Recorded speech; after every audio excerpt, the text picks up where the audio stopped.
Assalamualaikum warahmatullahi wabarakatuh. Sebelumnya perkenalkan, saya Nabila Zakia Sugara dengan NIM 123700340. Jadi di video kali ini saya ingin menjelaskan mengenai simulasi dari metode klasifikasi machine learning dalam sistem fisika ini. Jadi di video kali ini ada 8 studi kasus dari klasifikasi machine learning pada sistem fisika ini. Mungkin akan lebih jelasnya, mari kita tonton video ini sampai akhir. Oke, sebelum memasuki program simulasinya, di sini saya akan menjelaskan sedikit mengenai beberapa penjelasan tiap studi kasusnya pada machine learning dalam fisika ini. Kemudian pertama ada studi kasus klasifikasi bintang dalam astrofisika berdasarkan spektrum dan suhu. Di mana klasifikasi bintang ini salah satu bidang dalam astrofisika yang berperan memahami karakteristik dan evolusi bintang di alam semesta. Kalau berdasarkan spektrum dan suhu, bintang ini dikategorikan dalam kelas spektral yang dimana memberikan informasi tentang suhu permukaan, ukuran, dan luminositasnya. Jadi pada studi kasus yang pertama ini kita akan mempelajari mengenai metode klasifikasi bintang berdasarkan spektrum dan suhu menggunakan machine learning, yang dimana akan memberikan pendekatan otomatis untuk membedakan kelas spektral dengan akurasi yang tinggi. Terus di sini juga ada mengenai teori dasarnya. Di sini terdapat kelas spektralnya, ada kelas O, B, A, F, G, K, M, beserta warna atau warna-warna dan suhu-suhunya. Kemudian di sini juga berkaitan dengan hukum Stefan-Boltzmann, di mana hubungannya itu antara suhu permukaan dan juga luminositas pada bintangnya.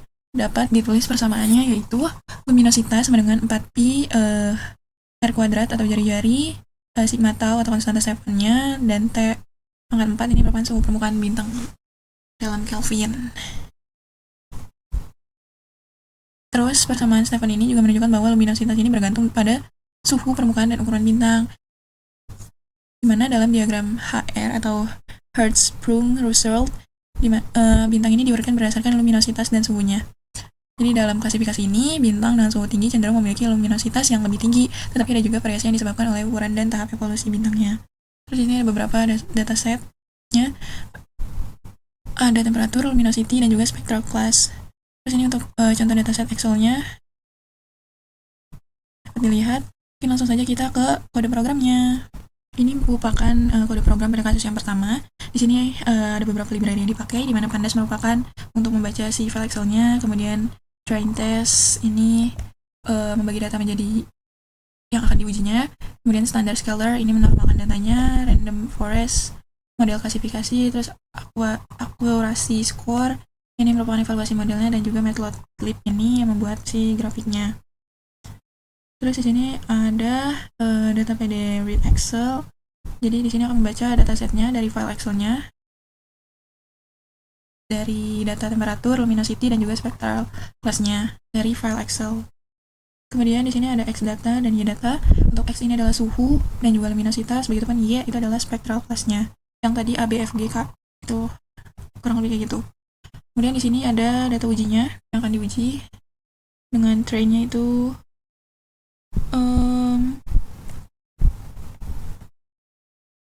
8% untuk melatih si modelnya, dan juga untuk tesnya itu 20% mengevaluasi si modelnya. Kemudian di sini ada strativy ini adalah memastikan bahwa si kelasnya ini seimbang setelah diuji. Terus di sini ada X-scalar, terus X-train, X-test ini adalah menormalisasi si datanya untuk menghindari masalah skalanya. Jadi ketika suhu bintang bisa ribuan sampai puluhan ribu Kelvin, terus luminositasnya bisa jadi 0,001 sampai jutaan. Kurang lebih skalanya jauh berbeda biar si modelnya tidak bias ke fitur dengan angka yang besar. Jadi ada fitur normalisasinya gitu. Kemudian ini ada RF model. Ini melatih model random forest-nya, di mana random forest ini adalah kumpulan banyak pohon. Terus NST motors-nya ini adalah 100 pohon yang akan digunakan untuk memvoting. Di mana model belajar ini pola hubungan antara temperatur ditambah luminosity sama dengan kelas bintang. Terus ini ada prediksi YPRED, ini untuk memprediksi kelas bintang berdasarkan data ujinya. Terus ada akurasinya ini 1.00. Kemudian kelas-kelasnya juga. Terus coefficient matrixnya itu diagonal penuh atau tidak ada salah prediksi. Terus ini hasil evaluasinya di print. Mungkin langsung saja, ini ada beberapa visualisasi matriksnya dan juga suhu dan luminositasnya. Langsung saja kita run. Nah, pada grafik ini ini merupakan aktual terhadap prediksi, di mana semua nilai diagonalnya ini 10 dan juga nilai lainnya itu 0. Bahwasannya model ini tidak salah sama sekali. Jadi setiap kelasnya itu terprediksi dengan benar. Kemudian next. Nah, ini dapat dilihat grafik dari visualisasi klasifikasi bintangnya berdasarkan suhu dan luminositasnya. Yang sebelumnya itu dari prediksi masing-masing kelas. Nah, kalau yang ini dari suhu dan luminositasnya. Dimana sumbu X ini adalah temperaturnya dan juga Y-nya ini adalah luminosity. Biasanya warna yang dari titik-titik ini itu adalah hasil prediksi dari kelasnya. Jadi setiap titik ini terdapat plot yang menunjukkan bahwanya satu bintang yang diuji, terus warnanya juga menunjukkan yang berbeda tiap kelasnya. Oke, langsung saja kita studi kasus yang kedua.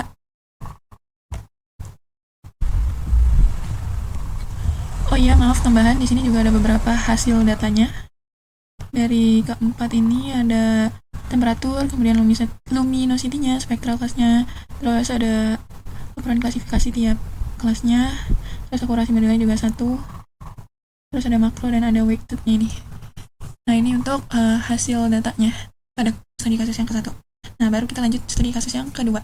Nah, untuk studi kasus yang kedua, kita akan mengidentifikasi fase material berdasarkan sifat termodinamika, di mana dalam fisika material ini dapat mengalami perubahan fase, misalnya dari padat ke cair atau dari cair ke gas. Jadi ketika ada perubahan dalam kondisi termodinamika seperti suhu, tekanan, atau volume, nanti identifikasi fase materialnya berdasarkan sifat termodinamikanya. Ini akan melibatkan studi mengenai bagaimana sih sifat-sifat ini mempengaruhi fase material dan juga bagaimana sih kita dapat mengklasifikasi fase material tersebut berdasarkan data termodinamikanya. Terus di sini ada beberapa teori dasarnya pada fase material dan sifat termodinamikanya. Nah, di sini ada 3 fase utama, yaitu ada padat, cair, dan juga gas beserta pengertiannya dapat dilihat. Kemudian di sini juga ada diagram fase, di mana diagram fase ini adalah alat penting dalam fisika material yang akan menunjukkan hubungan antara suhu, tekanan, dan juga fase material. Batas-batas transisi fase antara padat, cair, dan gas ini biasanya diilustrasikan dengan menggunakan diagram tekanan suhu. Terus di sini ada beberapa persamaan keadaan idealnya.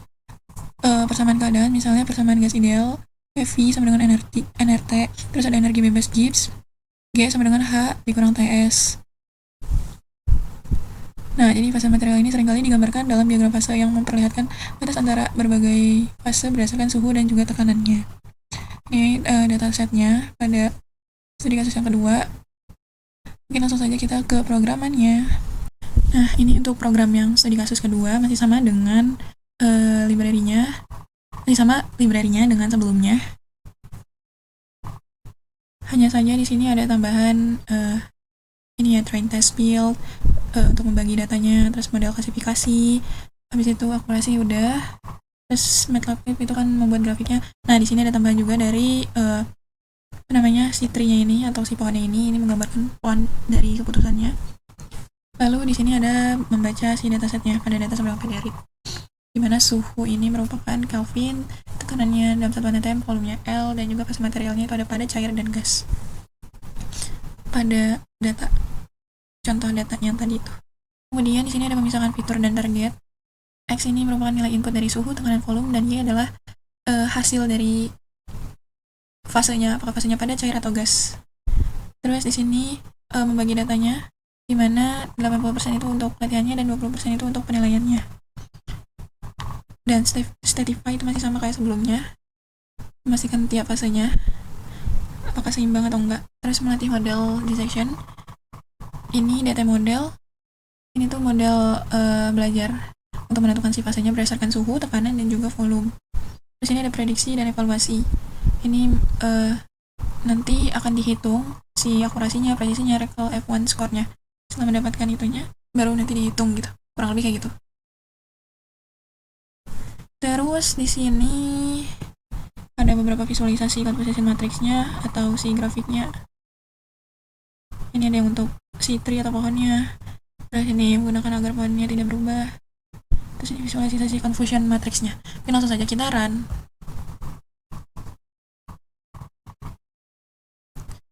Nah, sebelum masuk ke grafik, di sini saya akan jelasin dulu Jadi hasil dari studi kasus yang kedua ini untuk contoh datanya sendiri, dimana suhunya ini dari 0 sampai 4, 100 sampai 300 maksudnya, terus tekanannya dari 1, 5, 10, 15, volumenya juga seperti ini, fase materialnya itu menghasilkan padat cair-cair dengan akurasi modelnya 1,00, terus laporan klasifikasinya seperti ini, dalam precisionnya 1, semuanya Riccala 1, F1 score 1, dan juga supportnya di bagian cair gas padat 1, dan akurasi macro weighted-nya ini 3. Nah, ini untuk si grafiknya pada conversation matrix identifikasi fase materialnya dengan decision tree. Jadi di sini untuk barisnya ini merupakan data aslinya, begitupun juga kolom itu adalah prediksi si modelnya. Terus terdapat 3 kotak diagonal bernilai 1 ini merupakan ada cair, gas, dan juga padat. Jadi cair itu benar terprediksi cair, begitupun gas dan juga padat. Terus kemudian semua kotak yang lainnya juga 0. Dan ini artinya modelnya tidak salah.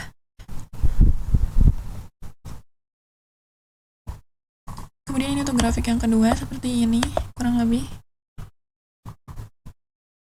dapat dilihat intinya bahwasannya grafik pohon ini akan menunjukkan bagaimana si modelnya ini mengambil keputusannya dengan interpretasi pada grafiknya ini. Nah, ini ada yang benar dan ada juga yang salah. Kalau untuk yang true hasilnya seperti ini, dan untuk yang false hasilnya seperti ini, terus dibagi 2 lagi. Jadi utamanya seperti ini. Ini adalah grafik yang kedua pada studi kasus yang kedua ini. Nah, udah habis segitu aja untuk studi kasus yang kedua. Next kita langsung ke studi kasus yang ketiga. Nah, ini untuk studi kasus yang ketiga, di mana klasifikasi gelombang gravitasi berdasarkan pola deteksi. Jadi gelombang gravitasi ini merupakan ruang waktu yang dihasilkan oleh astrofisika yang sangat energetik, seperti penggabungan bintang neutron atau lubang hitam. Terus di sini ada observatorium dari gelombang gravitasi sendiri, ya, seperti LIGO dan Virgo, di mana mendeteksi sinyal gelombang gravitasi melalui perubahan kecil dalam panjang lengan detektornya yang disebabkan oleh gelombang gravitasi melewati bumi. Jadi setiap sinyal ini terdeteksi memiliki pola yang unik, di mana mencerminkan karakteristik dari sumbernya. Terus klasifikasi pola-polanya ini sangat penting untuk memahami sifat-sifat peristiwa yang menyebabkan gelombang gravitasinya. Begitupun di sini ada teori dasar, ada fitur pada gelombang gravitasinya, ada amplitudo, frekuensi, durasi, dan juga kekuatan sinyal terhadap noise-nya dapat dilihat penjelasannya tiap poinnya. Terus di sini juga ada persamaan gelombang gravitasi, yaitu ada H terhadap T sama dengan 4G mu per C pangkat 4R omega 2 R cos omega T. Nah, ini dapat dilihat ya bahwasannya keterangannya seperti ini. Nah, untuk datasetnya seperti ini. Ini untuk datasetnya. Mungkin langsung saja kita ke kode programnya. Ini untuk kode programnya pada studi kasus yang ketiga. Di sini ada tambahan pada KNX boards pada library-nya ini untuk membuat si model KNN-nya. Terus di sini juga ada si board ASNS. Terus pada datanya, untuk datanya sendiri pada studi kasus yang ketiga ini itu berisi file Excel-nya, nanti ada frekuensi, amplitudo, durasi, dan juga si label kelasnya. Terus di sini ada X, Y, ini merupakan X-nya ini frekuensi, amplitudo, durasinya, terus Y-nya ini si label gelombang gravitasinya. Terus di sini ada X-train, masih sama kayak sebelumnya. Terus untuk normalisasi datanya di sini mean-nya itu 0, terus standar deviasinya itu 1. Terus ini untuk melatih model KNN-nya gimana menggunakan 3 tetangga. Jadi model belajar polanya dari data latihnya. Terus ini memprediksi modelnya, evaluasi model dari akurasinya di print. Terus ini ada grafiknya, ada composition matrix dan scatter visualisasinya. Kita lihat aja saran. Nah, ini untuk data dari Excel-nya, dari sampel datanya. Ini seperti ini untuk frekuensinya, amplitudonya, dan juga durasinya. Begitupun jenis peristiwanya. Dengan akurasinya 1, Terus ini klasifikasi dari beberapa poin-poin, yaitu dari precision, recall, F1 score, begitupun supportnya dari jenis-jenis peristiwanya. Ada penggabungan bintang, neutron, lubang hitam, supernova, dan juga ada akurasi macro weighted-nya. Terus kita pindah ke grafiknya. Di sini grafik yang pertama ini merupakan convolution matrix, di mana diagonalnya ini 1, 1, 1, yang artinya semua kelas ini adalah benar. Ini merupakan penggabungan dari bintang neutron, terus lubang hitam, dan juga supernova.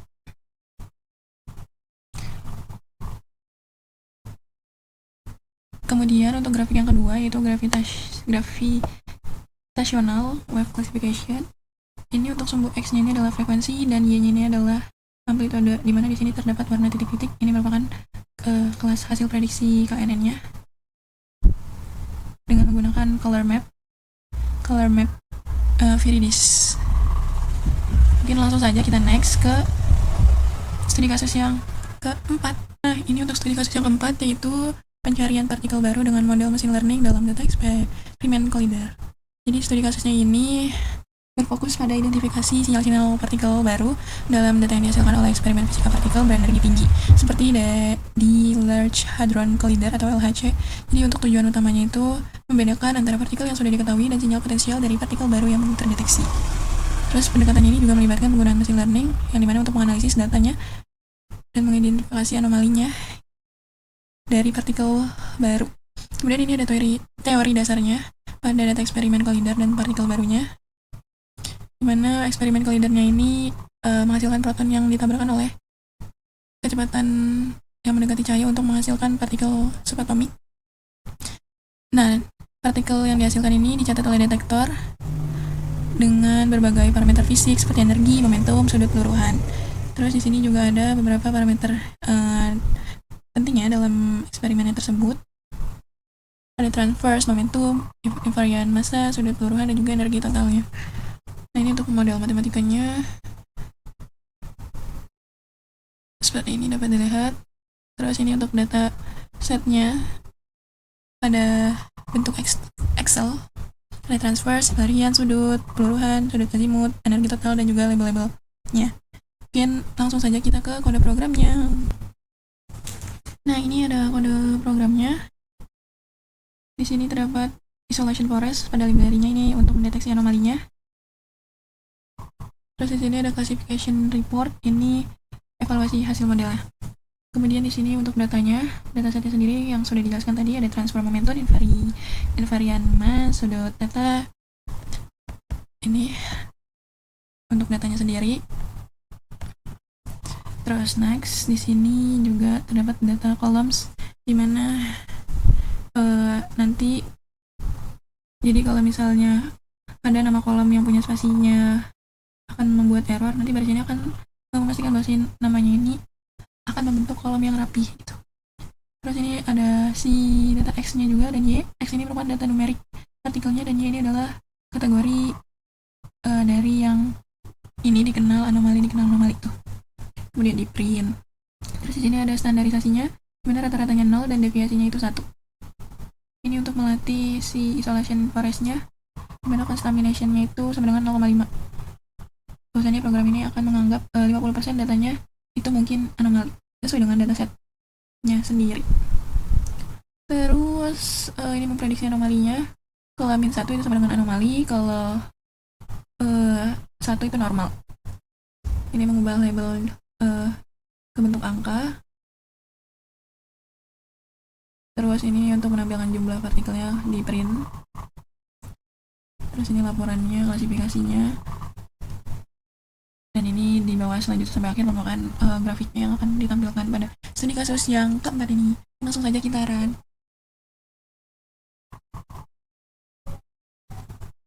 Nah, ini adalah data dari Excel-nya, dari transfer momentum, terus di efisiennya, gitu kan label-labelnya.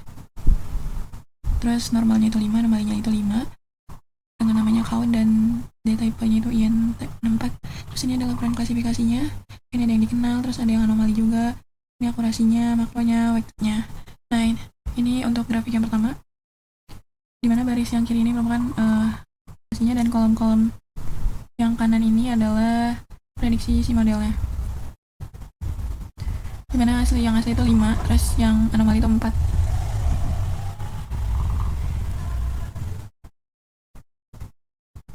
Terus grafik yang kedua ini terdapat sumbu X ini merupakan invarian masanya dan Y-nya ini adalah momentumnya. Dimana di sini terdapat warna titik-titik.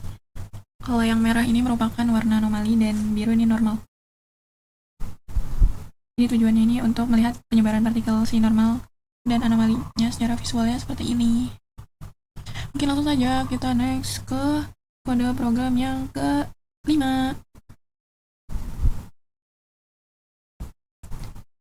Nah, ini untuk studi kasus yang ke-5, dimana di sini mendeteksi dark matter berdasarkan data dari detektor kriogenik dalam fisika partikel yang bertujuan untuk mengidentifikasi sinyal-sinyal dari partikel kandidat dark matter yang sangat sulit dideteksi. Jadi dark matter ini adalah bentuk yang tidak memancarkan, menyerap atau memantulkan cahaya, tetapi dia pengaruh gravitasinya tampak dalam pergerakan si galaksinya. Jadi dalam eksperimen ini dengan menggunakan detektor kriogenik ini seperti detektor seperti CDML atau CRAS itu menggunakan sensor bersuhu yang sangat rendah untuk mendeteksi sinyal dari interaksi dark matter dengan nuklei dalam kristal detektor. Terus di sini ada teori dasarnya dari detektor kriogenik untuk dark matter sendiri. Bahwasanya pada suhu mendekati 0 absolut, nanti interaksinya lemah antara si dark matter-nya. Nah, materinya ini itu biasanya melalui interaksi si nuklir. Jadi ketika partikel dark matter ini bertabrakan, si nuklei ini dalam detektor ini energinya juga dari tabrakan yang menghasilkan sinyal panas atau fonon dan sinyal ionisasi. Kemudian sinyalnya diukur sebagai tanda keberadaannya si dark matter. Di sini ada beberapa parameternya atau fitur utama yang akan diukur pada detektor kriogeniknya. Ada energi deposisi, ionisasi, dan juga durasi sinyalnya. Begitupun ada model matematikanya dari dark matter, background noise-nya. Terus ini untuk datasetnya sendiri. Pada studi kasus yang ke-5 ini, langsung saja kita ke kode programnya. Nah, ini merupakan program dari studi kasus yang ke-5. Di sini terdapat beberapa library yang dipakai. Di sini ada label encoder ini untuk mengubah label teksnya menjadi angka. Terus di sini ada SCPC, ini model klasifikasi support vektor mesinnya. Terus matrix, menghitung akurasi menampilkan confusion matrixnya. Terus di sini ada datanya. Datanya di sini itu dapat dilihat pada ini ada fonon, ionisasi, durasi sinyal dan juga labelnya. Ini untuk datanya. Terus Y-nya ini X ini merupakan input di mana ada energi fonon, ionisasi, durasi sinyal. Terus Y-nya adalah output noise atau si dark matter-nya itu. Nanti akan ada tulisan labelnya di sini, menginversi labelnya dark matter atau noise. Terus ini membagi data train dan testnya, normalisasi data. Terus ini model CVM-nya. Di sini menggunakan CVM kernel linear. Ini datanya sudah ternormalisasi data trainingnya. Terus di sini ada prediksi sinyal, di mana satu ini merupakan dark matter dan 0 itu adalah noise. Ini menampilkan si akurasi precision recall F1 score nantinya. Terus ini ada confusion matrix. Habis itu ada juga visualisasi perbandingan nilai sebenarnya dari prediksi dan juga data aslinya yang akan membuat grafik nantinya.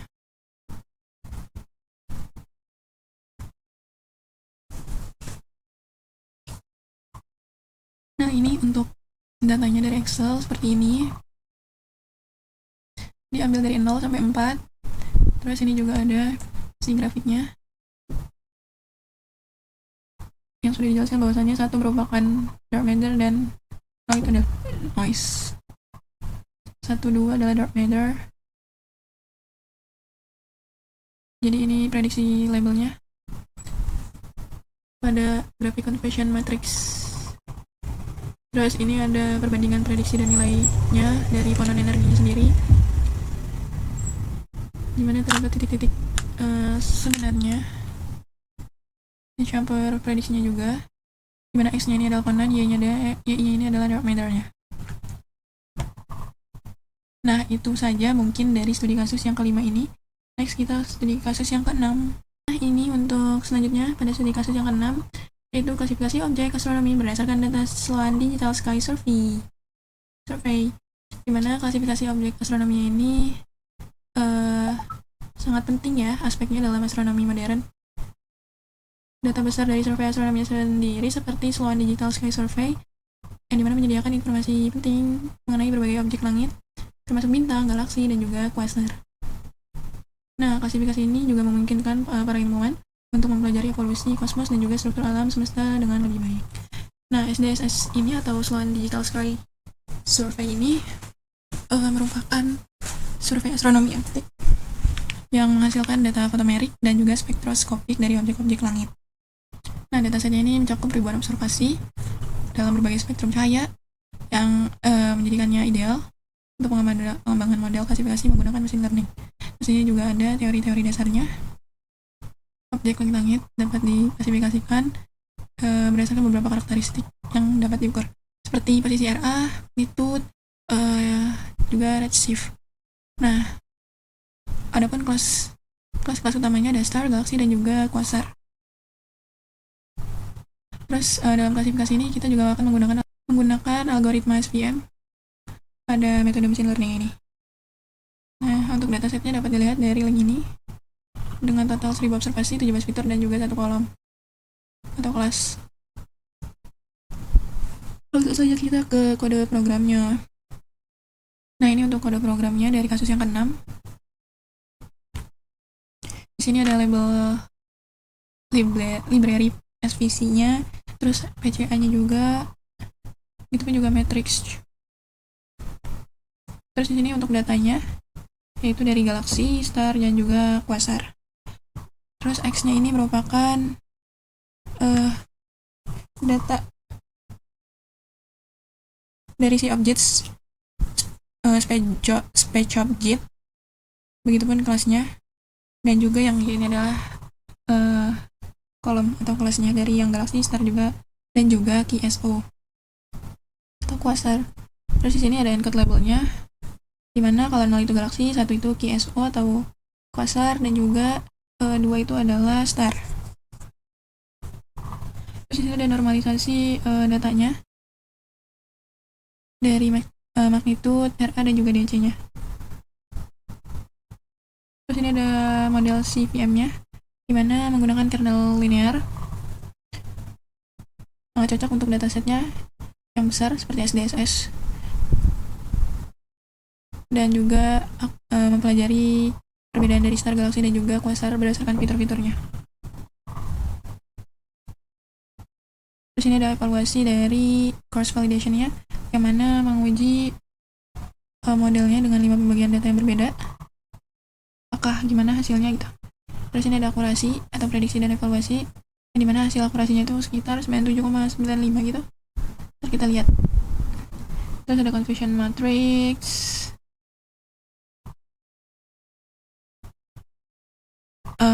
terus ada akurasi cross validation. Ini intinya tapi bahwa merupakan grafiknya. Oke, langsung saja kita run.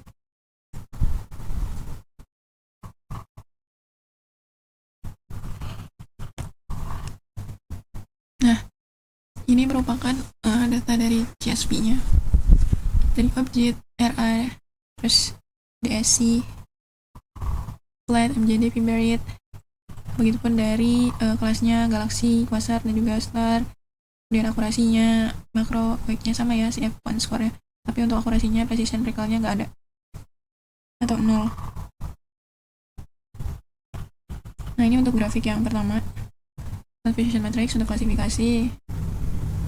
Di sini terdapat beberapa kelasnya.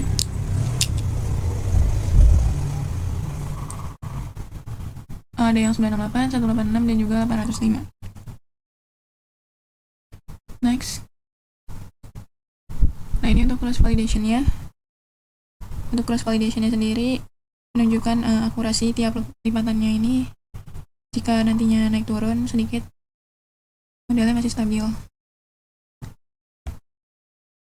Nah, ini visualisasi dari PCA-nya sendiri, dimana PCA ini dipakai untuk mengurangi fitur yang menjadi 2 komponen utama dan memvisualisasikan data dalam grafik scatter 2 3D. dapat dilihat X-nya ini merupakan komponen yang pertama, terus kedua.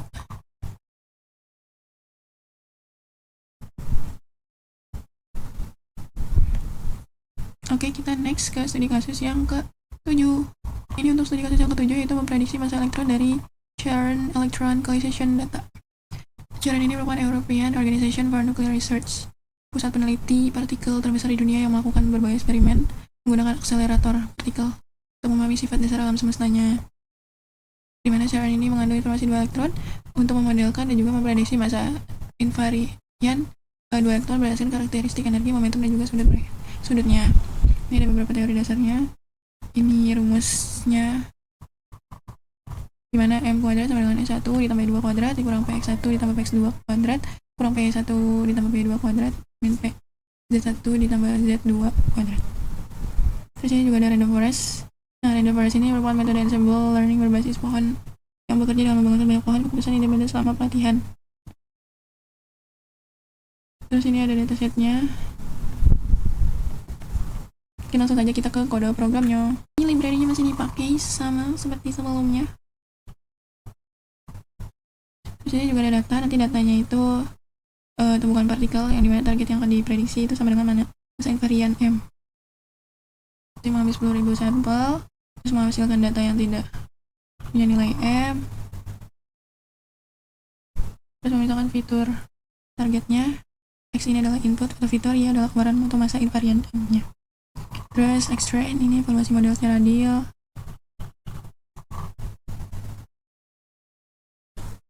Dimana random forest ini tidak bisa terlalu sensitif terhadap skala fitur. Jadi tampilan normalisasinya yang cepat dan stabil.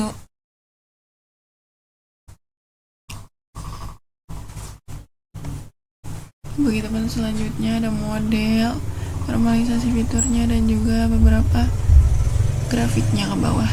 Oke, langsung saja kita run.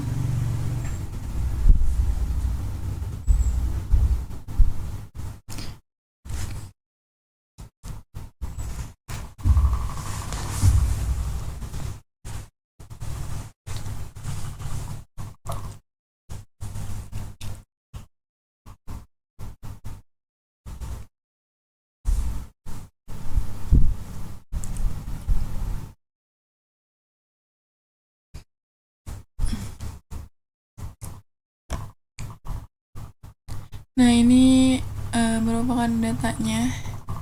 Di sini cross validation RMSI-nya ini 10,03, 10,045, 9,77. Terus mean-nya 10,0867, seterusnya. Ada evaluasi modelnya juga dari data ujinya. Jadi root mean-nya ini 9,14. Mean absolute error-nya 6,35, mean square error-nya 8347, dan R kuadratnya 0,0686.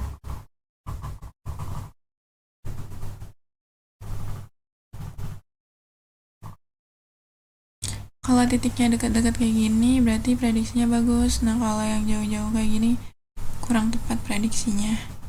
Nah, ini untuk grafik pada studi kasus yang ke-7. Yang pertama, X-nya ini adalah fase invarian dan Y-nya adalah yang X sebenarnya, yang Y prediksi. Nah, ini adalah grafik kedua, distribusi error prediksi.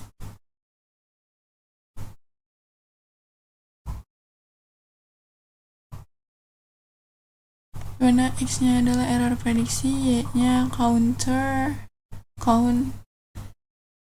titiknya ada di 0, melebihi dikit 170-an gitu, pokoknya 76, 77 atau 78. Nah, ini untuk studi kasus yang ke-7. Next kita studi kasus yang ke-8. Untuk studi kasus yang ke-8, pencarian partikel baru dari CERN Electron Collization Data.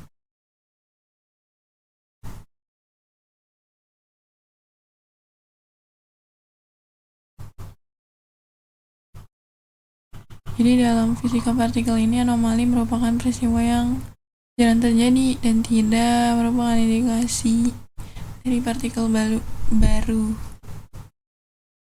Terus algoritmanya dirancang untuk mendeteksi outlet dan isolasi Lorentz-nya.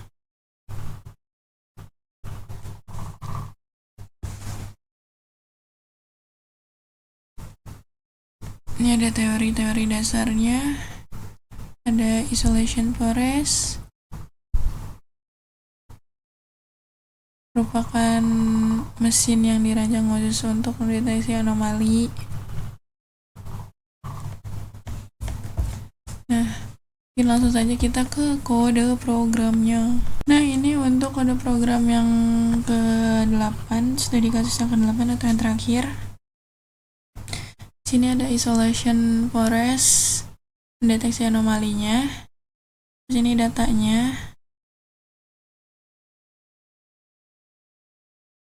Yang akan dihitung.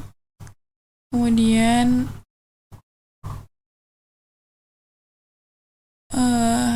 dataset yang ini mengambil 10.000. Terus ini membersihkan nama kolom, menghapus data yang ada NaN,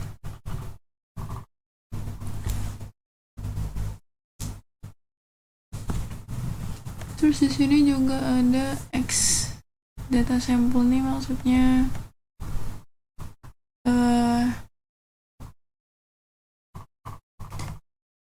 fitur yang dipilih merupakan energi, momentum, dan juga parameter gerak antara dua elektron.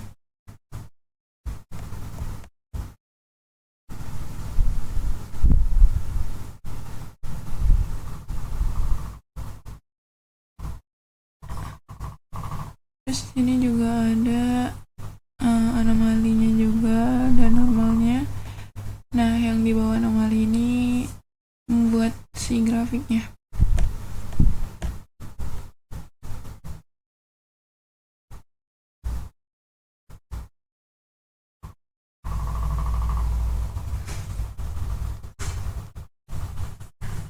Nah, ini ada beberapa datasetnya. Run in event S1,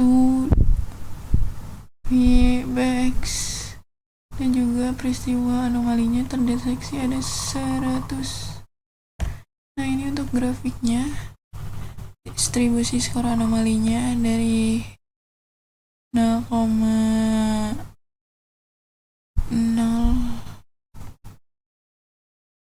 itu kalau nggak salah.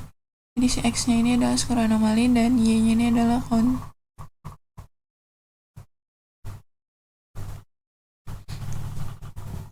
Next kita ke grafik yang kedua. Nah, ini terdapat deteksi anomalinya berdasarkan energi bentuk. Kalau yang biru ini adalah normal, oranye adalah normal. X nya energi elektron 1, elektron 2.